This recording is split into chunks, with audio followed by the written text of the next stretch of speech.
Yes, Council President, we discussed this on Monday night.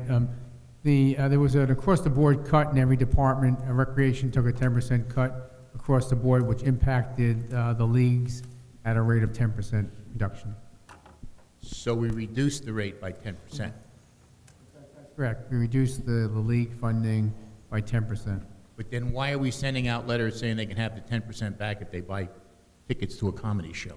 We discussed this on Monday night. Denise, I think, just left, but what we did is cut funding 10%. The mayor offered to do a special fundraiser on their behalf to try to raise the amount of the cut and then some. And to do this, it was agreed that the groups that were impacted, we focus on one particular event, happened to be a comedy night, and the mayor is going to help do a fundraising event around that event.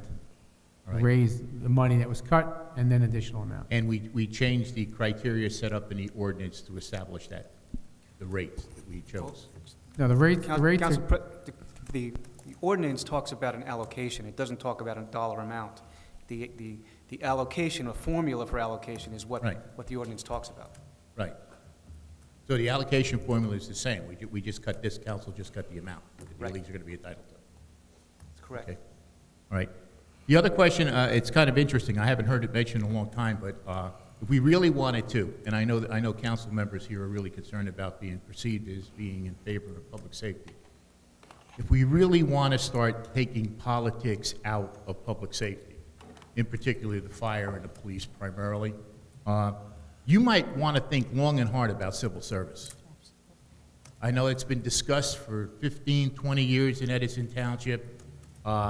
Anybody in power doesn't want it because it basically lets another agency outside of the township decide who's hired, how they're hired, who's promoted.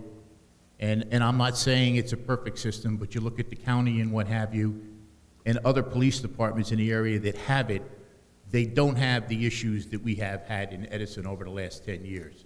So it might be the time, if this council really would like to be progressive, to seriously think about changing over and doing it that way. Then you take all what this gentleman said. I might agree or disagree with the deputy chief over there in terms of who does what to whom, but you certainly remove all of that when you take and go to civil service, because it's handled entirely differently. It's handled at the state level, and I'm sure there's some deficiencies in that program, but it certainly would seem to me would be a whole lot fairer than what we're using right now in Edison Township in terms of making sure that we're getting qualified applicants, and that you remove this finger pointing continuously, regardless of who's the mayor, that they're putting their friends in those jobs.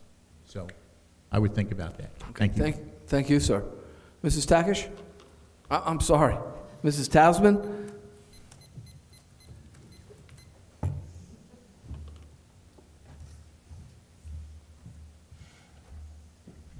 I've been looking through your budget, Jane Tausman, 14 Butler Road, and I have just a couple of things that I want to put on the table.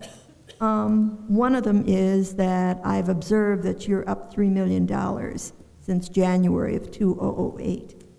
And so that's a lot of money that needs explaining, I believe. And if you could do it during your budget hearing, I would think that all of us would be very interested in it. You went from 115 to 118. The other thing that I'm concerned about is that I haven't seen much mentioned about court costs. There's an $800,000 expenditure in your budget, but there has never been a thorough breakdown of the statutes that apply to the courts.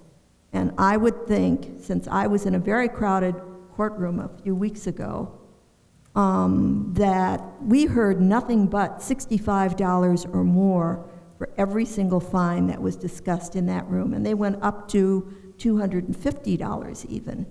So there's a lot of money that goes through the courts, and I would think that that should be a part of our audit. What the statute says is that there are monthly management reports and that there are fines, and granted, judges have to be paid. Granted, you have personnel there, they have to be paid, but this is still a big amount of cash that flows through Edison Township every couple of weeks. And I think they meet actually, what is it, twice a week, I believe. Tuesdays and Thursdays are court days here.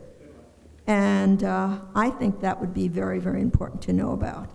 The other area that I want to hit on tonight, very briefly, is have you made any revelations about the open public meeting that I suggested to you the other night? Any statutes that point to continuing meeting or anything that points to the fact that we should have a hearing for every public meeting that we have? And in fact, when I looked at the statute law, I found that there is even a specific definition for adequate notice. It's not only notice, it's adequate notice. So if you'd like to respond to that, I'd be happy to hear what you have to say on it. Well, as you know, it was really brought to us on Monday. Right. So, quite frankly, I don't know if the other council members had a chance really to deal with it. I have not. It was only Monday that we talked about it. Okay. But I know the concern, and we will deal with it in some way. Okay. Thank you. That's it. Good night, everybody. Thanks, Ms. Tassman.